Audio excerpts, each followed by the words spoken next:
Bom, então olá pessoal, sejam muito bem-vindos para mais um vídeo do canal Eis a Questão. Se você não conhece aqui o canal, eu sou a Vívia. E bom, eu até tinha separado alguns temas, eu terminei algumas obras, né, de ler algumas obras, e eu tinha vários conteúdos aqui para gravar para o canal e trazer aqui para o canal. Porém, na semana aconteceu que eu estava ali vendo as aulas do professor Olavo de Carvalho e acabei por acaso entrando aqui nessa beldade, nessa graciosidade dessa biografia publicada aqui no site do Wikipédia do professor Olavo de Carvalho. E eu não poderia deixar de trazer para o canal a minha revolta, esse meu desabafo, como eu me senti ao ler essa biografia. É uma completa vergonha, gente. Eu não sei como é que isso ainda tá aqui publicado, porque o site do professor Olavo de Carvalho, as redes sociais estão sendo movimentadas aí por várias pessoas, vários alunos do professor. E eu não sei como é que funciona aqui o site, se qualquer pessoa pode publicar uma biografia, como é que funciona essa curadoria, mas eu acredito que já deveria ter sido feito, principalmente por essas pessoas, né, que estão aí gerenciando as redes sociais do professor, esses alunos que eram mais próximos. Eu queria chamar a atenção de vocês e dessas pessoas com relação a essa biografia, porque, gente, é revoltante. Então, nesse vídeo aqui, eu vou ler um pouco com vocês de algumas partes do que está escrito aqui. Inclusive, já tem aqui nessa parte de discussão várias pessoas refutando, né, o que tem aqui escrito, várias coisas erradas, várias afirmações que são meras opiniões de quem escreveu isso daqui, que eu não sei nem quem escreveu, sinceramente, nem quero saber. Mas vamos lá, vamos começar a ler isso aqui. Olavo Luiz Pimentel de Carvalho foi um jornalista, escritor, astrólogo, já começa aí, né? Astrólogo, professor mesmo, já falou várias vezes, já havia falado várias vezes que ele foi no início da sua carreira, mas abandonou, viu que aquilo ele teria que se aprofundar demais e não era a área que ele, enfim, queria se dedicar por toda a sua vida. Então acho que caberia aqui um ex-astrólogo, né? Até porque a gente sabe que sempre que essas pessoas colocam que ele foi um astrólogo é para tentar diminuir o seu prestígio, né? Ensaísta, polemista. Isso é profissão? Que eu saiba, não, né? Influenciador digital. É impressionante o que essas pessoas tentam fazer para diminuir o professor.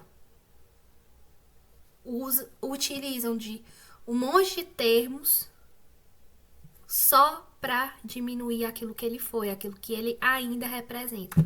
E ideólogo brasileiro. Ideólogo. Professor, quem é aluno do professor e várias aulas, eu não vou ter como trazer tudo aqui, é muita coisa, tem que fazer aí uma curadoria, olhar a todas as aulas para trazer trechos.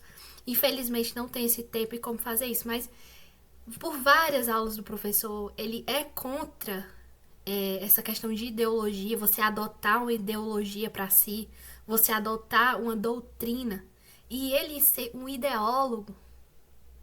Então a gente vê aqui que isso não passa de mera opinião de quem escreveu. Polemista, influenciador digital, gente, é o fim, né? E ideólogo. Então, professor, ele nunca foi, né? E o principal, filósofo, por que não tem filósofo aqui? Então, vocês vão ver aí, não tem como eu ler aqui com vocês toda a biografia, né? Muito grande. Mas até dentro aqui da biografia propriamente dita, que é de certa forma um pouco mais objetiva do que esse texto resumo aí, o autor mesmo se contradiz. Porque ele cita aqui que várias pessoas importantes elogiaram o professor, o trataram como filósofo, ele recebeu prêmios, ele publicou obras filosóficas.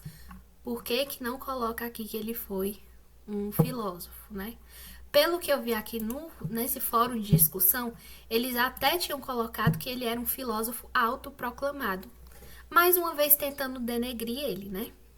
E aí houve várias discussões e acabaram simplesmente retirando. Então, se tem discussão, é melhor não colocar. Ou seja, vamos omitir o que foi o professor, porque ele essencialmente foi um filósofo. Isso, como é que você faz uma biografia e você não coloca aquilo que ele foi, a sua principal ocupação, profissão, e seja o que for. Porque filósofo, na verdade, nem é profissão. Eu vou aí passar alguns trechos de alguns vídeos dele que ele explica melhor isso, né? E aqui, durante essa biografia, eles vão sempre frisar isso, que ele não tinha formação acadêmica e que ele não era do meio acadêmico. E que por isso ele não era um filósofo. Então vamos lá, vamos continuar. Ideólogo brasileiro, reconhecido como um notório teórico da conspiração. A gente sabe que esse negócio aí de chamarem ele de teórico da conspiração começou muito com as críticas dele em relação ao Foro de São Paulo, né? Que naquela época, quando ele começou a falar, era tratado como se fosse uma teoria da conspiração. O Foro de São Paulo, ele não existe, né? Depois, a mídia começou a falar um pouquinho do fórum, diminuindo ali a sua área de atuação e o que realmente é esse órgão, né? Então, vamos ver aqui o que o professor falaria aqui para essa pessoa que escreveu que ele era um teórico da conspiração. Ah, isso é teoria da conspiração. Ô, Lourdes, você teoria da conspiração, vai tomar seu cu, porra. Hã? Ela tem tempo pra perder com o ignorante, pô. Eu tô falando coisa porque eu estudei. Eu acho que essa é a única resposta que a gente pode dar, né? Para uma coisa dessa. E um representante intelectual do conservadorismo no Brasil. Seria mais fácil ter colocado filósofo. Com expressiva influência na extrema-direita. Ok, extrema-direita. Quem definiu? Cadê as fontes? Até porque outra crítica aqui que eu tenho em relação a essas notas é umas notas que não tem nada a ver com o que foi dito. Você clica, você é direcionado para uma coisa que não tem nada a ver com o que está sendo colocado, né? Então, extrema-direita, quem definiu que extrema-direita é essa? E por quê? Cadê aqui as fontes? O que ele falou que classificaria ele na extrema-direita? Faltou, né? Sendo apontado como responsável pelo surgimento da nova direita brasileira. Foi considerado um guru do ex-presidente da República, Jair Bolsonaro. Considerado por quem? Me diga por quem? E quem é tão importante que considerou o professor Olavo como guru do ex-presidente que merecia ser colocado aqui na sua biografia? E do bolsonarismo, qualificação que rejeitava. Ele próprio não se considerava um guru, ele próprio falou várias vezes que ele não era um guru. Então, por mera opinião de pessoas que queriam diminuir ele, que não concordavam com a opinião dele e que inventaram essa história de que ele era um guru para diminuir realmente quem ele era, que ele era um filósofo. Aí vai a pessoa e coloca aqui essa mera opinião de pessoas que não tem a menor influência, a menor importância no meio intelectual, no meio intelectual de verdade. Enfim, mais um achismo, mais uma opinião. Seu discurso era caracterizado pela recusa do que chamava de politicamente correto e pela presença de ataques ad hominem e de termos chulos.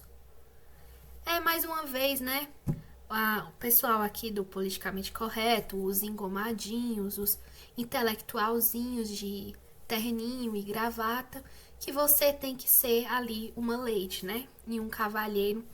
E como o professor muitas vezes falava, existem certas opiniões, existem certos combates que você precisa ser incisivo. Que não, se você for educadinho, você está ali sendo de acordo, você está sendo condescendente com aquilo. Então, muitas vezes, existem coisas que merecem uma resposta mais dura. Mas os engomadinhos, né? Eles preferem ser condescendentes com o mal. Diversas publicações indicaram que os livros e artigos de Carvalho divulgavam teorias conspiratórias e informações incorretas. Diversas publicações indicaram. Que publicações são essas, né? Isso aqui é um link do YouTube que se você clica não vai para lugar nenhum.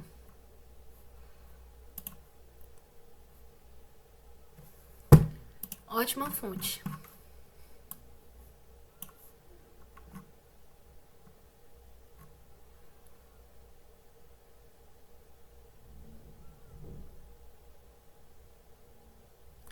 Então, como vocês podem ver aqui, eles colocam artigos como fonte que, sinceramente, você vai ler isso daqui e não prova nada de que era teorias conspiratórias. Então, aqui você vê que o que prepondera aqui são achismos e opiniões das pessoas de esquerda, que eram contra as opiniões do professor. E apontaram que o polemista fomentava discursos de ódio e anti-intelectualistas. Sei o discurso de ódio. Crítico da modernidade, demonstrava interesse por filosofia histórica. Filosofia histórica. História dos movimentos revolucionários, tradicionalismo e religião comparada. Por que não coloca filosofia e ponto? Já explicaria de uma forma bem mais fácil. Apesar de relativo sucesso de vendas... isso aqui é muito importante. Apesar de relativo, né? Sucesso de vendas. Seu trabalho não teve impacto no meio acadêmico, até porque o meio acadêmico no Brasil, ele é um meio, assim, extremamente influente na sociedade, extremamente importante. Eles são os donos da verdade de fato, né? Eles realmente contribuem com o conhecimento de fato, conhecimento da realidade, com a intelectualidade da forma que ela deveria ser. Realmente, eles contribuem e eles têm uma extrema importância, né? E seus escritos no campo da filosofia são rejeitados por vários especialistas. Que especialistas? Os professorzinhos que só fazem doutrinar, que contam mentiras na sala de aula, que não têm o menor amor pelo conhecimento, o menor respeito pelo conhecimento. Que é o que a gente sabe, né? Então, isso daqui, o professor cansou de falar sobre a diferença de você ser um filósofo, de você ser apenas um bacharel em filosofia. Várias vezes ele nos ensinou a diferença entre você ser um filósofo, você realmente viver a filosofia, do que você ter simplesmente uma cultura filosófica, você conhecer os filósofos, você saber das obras, você ter lido as obras, você ter lido um dicionário de filosofia. Isso tudo é cultura filosófica. E você ser simplesmente um bacharel em filosofia não lhe faz um filósofo. Sócrates, Platão, Aristóteles não tinham diploma. E eles foram os principais filósofos, eles delimitaram ali o que seria a filosofia. A gente vai ver aqui um vídeo do professor falando sobre isso. Não vamos assistir todo, é um vídeo de 5 minutos, mas vamos ver ali, aqui uma parte. O que ele vai falar sobre essa questão? Ele não era um filósofo, ele não era do meio acadêmico, e só por conta disso ele não era um filósofo, porque ele não foi formado, ele foi rejeitado por esses professores jumentos, burros. A palavra é essa, burros, dessas universidades do Brasil, que dá até nojo. E manda um negócio sobre o projeto de regulamentar a profissão de filósofo no Brasil. Né? Olha, eu lhe digo que eu não serei prejudicado por este projeto. Mas, de qualquer modo, a ideia é muito imbecil. É só no Brasil que pode ter um treco desse, porra. Porque a atividade de filósofo não corresponde a nenhuma atividade profissional. Se ensinar filosofia, pode ser. Bom, ele escrever livro de filosofia, pode ser. Mas a filosofia em si mesma não corresponde a nenhuma atividade. Como é que você ia remunerar Sócrates? Como é que você ia regulamentar o que Sócrates falou? Sócrates não escreveu um livro, Sócrates não deu aula em nenhuma escola, ele simplesmente conversava com as pessoas. Quer dizer, ser filósofo é você ter uma filosofia, quer dizer, você ter examinado uma série de problemas, você ter o que dizer sobre ela. Pouco importa se você diz, vamos dizer, num círculo de amigos, numa universidade, num livro, numa igreja. Tá certo? Isso aí não faz a menor diferença. Então, veja, por exemplo, dois dos maiores filósofos do século XX, que foram Georg Simmel e Xavier Zubiri, não ensinavam universidade, eles davam uns cursinhos em casa. Os cursos do Georg Simmel prepararam toda uma geração de professores universitários alemães, sendo que ele mesmo não era professor universitário. Né? E o Georg Simmel teve problema porque ele era judeu, na época tinha preconceito contra os judeus, ele preferiu ficar em casa. Claro que havia judeus que conseguiam entrar na universidade, mas ele preferiu não ter essa incomodidade, era orgulhoso. Falar, quer saber, enfia esse cargo no cu e eu vou ensinar aqui mesmo. Tá certo? E é um filósofo de primeiríssima ordem que marcou a história da filosofia nos países de língua alemã. Outro foi Xavier Zubiri, que teve um problema lá com o governo franquista e também era orgulhoso, falou, não vou disputar, não. Enfio o cargo no cu, eu fico aqui em casa. E até hoje, a maior parte da obra do Zubiri foi publicada depois que ele morreu, que eram os cursos que ele dava em casa. Então está saindo coisa até hoje, né? Coisa de um valor imenso. Né? Eu digo, então esses aí não são filósofos profissionais, quer dizer, no Brasil eles não seriam filósofos. Né? O Mário Ferreira dos Santos também não seria filósofo. Por quê? Porque ele nem deu aula na universidade, nem prestou assessoria para nenhuma empresa. Né? Porque hoje em dia tem esse negócio, você convoca um filósofo para dizer besteira para você lá e paga um dinheiro para ele. Né? Vai ser assessor filosófico do Ministério da Punheta. Tá entendendo? É só no Brasil que pode acontecer um treco desse. Para mim pouco me interessa se vocês me dão título de filósofo, dão título de surfista. Tá entendendo? Eu estou cagando para isso, meus filhos. Tá entendendo? Quer dizer, tem o mundo dos regulamentos e tem o mundo da realidade. Tá certo? Então, olha, a minha obra filosófica está aí, tá certo? Está em livros, em apostilas, em cursos, em gravações, em vídeos, etc, etc. E lamentavelmente ela existe, meu filho. Você não pode fazer nada contra isso. Agora, é aquilo que dizia o Dávila, o filósofo, né, colombiano, Nicolás Gómez Dávila, né, que quanto mais alta é uma atividade, mais ridícula é a pretensão de você julgá-la de fora. Mas só pode julgar se um sujeito é filósofo ou não, quem também é filósofo. Agora, as universidades brasileiras nunca produziram um único filósofo, essa que é a verdade. Nunca saiu um único filósofo de dentro das universidades brasileiras, né? E todos os nossos filósofos, que alguns com fama internacional, é gente de fora da universidade, que era o Miguel Real. Miguel Real chegou a ser reitor da universidade, mas não era do departamento de filosofia, ele era um advogado. Era professor da faculdade de Direito, ensinava uma coisa completamente diferente, ensinava Direito Civil. Inclusive foi o autor do nosso Código Civil. Então,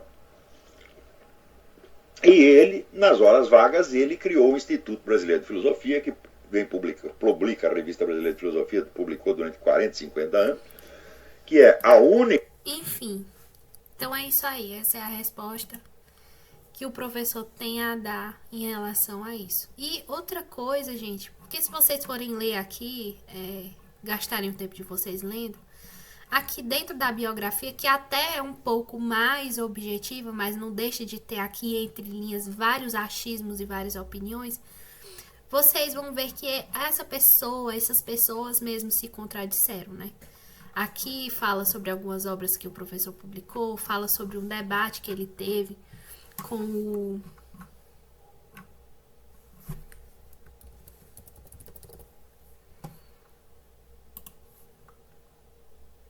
conselheiro do presidente da Rússia, né, o Vladimir Putin, em que eles debateram sobre a nova ordem mundial, né? Então, o professor Olavo, ele foi alguém que ele teve contato com pessoas muito importantes, ele debateu sobre temas muito importantes, ele foi citado por vários outros filósofos do mundo todo, por pessoas importantíssimas do mundo todo, e tratado como filósofo, né? Então, eles colocarem aqui como autoproclamado, como eles retiraram, né? Ou nem mesmo citar, é uma coisa muito vergonhosa, é uma coisa muito triste. Parece assim, gente, birrinha de criança, sabe? Uma birrinha. Só porque você não gosta dessa pessoa, quer dizer que você não vai ver a realidade, né? Enfim. E aqui, durante toda a biografia dele, a gente vai ver destaques em relação a polêmicas, a coisas chucras, o que era de mais superficial ali do professor Olavo. Então, o que ele fez de mais importante, as bibliografias que ele trouxe para o Brasil. Então, ele foi uma pessoa muito importante nessa questão de divulgação bibliográfica. Ele trouxe muita coisa de fora do Brasil, que era totalmente desconhecida aqui pelos brasileiros, e que foram, depois que ele indicou, que ele falou nos cursos, nas aulas, foram editadas por editoras brasileiras. Então, hoje em dia, a gente tem muitas e muitas obras importantíssimas em português por conta do professor. Isso não é citado em nenhum momento aqui. O curso online de filosofia, o professor mesmo disse várias vezes: vocês querem saber a minha filosofia? Vão ver as minhas apostilas, ou ver o meu curso online de filosofia, o COF. Ali está a minha filosofia. Não é nem citado. E o curso online de filosofia, ele foi assim um negócio assim transformador na vida dos alunos. Então, nós temos aí várias pessoas que hoje em dia têm uma certa influência nessa área mais intelectual, que foram formadas por ele, escritores. Nós temos pessoas que realmente tiveram as suas vidas mudadas, tanto em relação a como elas se veem, a sua própria vida, uma questão mais pessoal, como também a religião, uma volta aos caminhos de Deus. Então, nós temos aí uma importância do professor Olavo que foge muito dessa questão política superficial, meramente de polêmicas, que foram muitas polêmicas criadas mesmo por esses jornais, esses veículos que eram contra o professor, né? Então, a gente tem aqui um foco simplesmente no que era de mais superficial e polêmico. E aqui no final, a gente vai ter eles falando de novo, novamente batendo nessa tecla da recepção acadêmica, né? E eles vão dizer aqui: embora o pensamento de Olavo tenha grande audiência entre o público geral, ou seja, dentro da realidade do nosso mundo real, concreto, do que a gente tem de mais importante, houve uma grande audiência, a gente teve muitos livros do professor sendo vendidos, realmente um impacto no mundo real, que era o que o professor queria, né? Especialmente pelo uso que faz das mídias sociais. Então eles atribuem, por ele ser um influenciador digital, né, não obteve repercussão na academia. Oh, meu Deus, que pena. Essa academia brasileira é tão importante, né, é tão inteligente, dá uma pena você não ter repercussão nessa área acadêmica. E diversos pesquisadores e especialistas, né, que especialistas são esses, em filosofia e política, têm criticado suas opiniões. É mesmo. Para José Arthur Gianotti, professor emérito da Faculdade de Filosofia, Ciências e Letras da Universidade de São Paulo, a famosa USP, né? Já sabemos que nós temos vários filósofos, né, formados pela USP. A obra de Carvalho nunca foi uma referência no ambiente acadêmico e é absolutamente irrelevante do ponto de vista filosófico. Filosófico não, do ponto de vista de vocês, seus burros. E sobre nunca ter sido uma referência no ambiente acadêmico, graças a Deus, porque esse ambiente acadêmico das universidades do Brasil são piores que cocô, isso a gente sabe. E claro que uma obra como a do professor Olavo não podia ser referência a um cocô, né? Vamos ser bem sinceros. Então, gente, eu não aguento mais ler isso daqui. Se vocês quiserem aí, puderem ocupar o tempo de vocês e falarem aqui nesse fórum de discussão, sei lá, eu queria que isso aqui chegasse a alguém que pudesse fazer alguma coisa, principalmente esses alunos que são mais experientes do professor, que tiveram mais contato com eles, de poder fazer alguma coisa para fazer uma biografia realmente que chegue ali aos pés do professor, que seja uma biografia que ele mereça realmente. Por quê, gente? Porque o Wikipédia, ele é um site que, assim que você coloca o nome de uma pessoa influente, alguma pessoa importante, ele é o primeiro que aparece.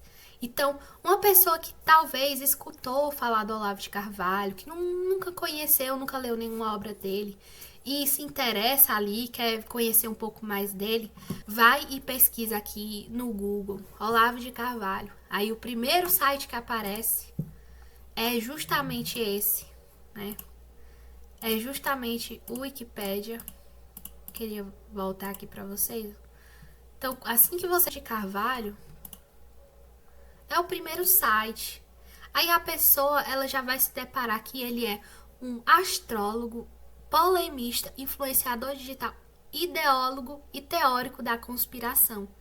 Isso vai afastar a pessoa vai deixar de conhecer o nosso filósofo, o filósofo que nós tivemos aqui no nosso século, que nós tivemos a oportunidade de conhecer, de ter aulas com ele. Gente, isso, sinceramente, para mim, eu sinto uma grande tristeza de uma pessoa ler isso daqui e ser afastada, não buscar se aprofundar mais, saber se isso aqui realmente condiz com a realidade, impedir que essa pessoa pegue uma obra do professor para ler, porque, gente, a obra do professor Olavo de Carvalho realmente muda a vida de quem dá importância, quem se coloca ali para ler, quem se coloca para ouvir as aulas, realmente é algo transformador. Porque eu acredito que a filosofia faz isso, a filosofia ela transforma você, porque ela lhe aproxima da verdade, lhe aproxima da realidade. E isso é, assim, uma transformação incrível que faz dentro de você, como você enxerga o mundo. E é realmente uma pena que alguém, porventura, olhe isso aqui e seja afastado do professor Olavo, das obras do professor Olavo. Então é isso. Agradeço a atenção de quem ficou aqui até o final. E até os próximos vídeos que serão aí de obras, inclusive muitas obras recomendadas pelo professor. O último vídeo que eu postei foi de uma obra que foi trazida pelo professor Olavo de Carvalho aqui para o Brasil, que foi a obra As 6 Doenças do Espírito Contemporâneo de Constantinóica. Então é um livro que foi o professor que editou, ele fez as notas, ele fez a introdução, e é uma obra que, se não fosse o Olavo de Carvalho, nós não teríamos aqui em português para lermos uma obra tão importante de um filósofo tão importante. A quem interessar, assista um vídeo, eu vou deixar o link na descrição, e também vou deixar o link na descrição do vídeo onde eu falo sobre o livro O Jardim das Aflições, do professor Olavo de Carvalho. E para finalizar com chave de ouro, fiquem aí com a resposta, a melhor resposta que essa pessoa, ou as pessoas que escreveram essa biografia aqui, poderiam ter. Ora, moleque, vai tomar no olho do seu cu!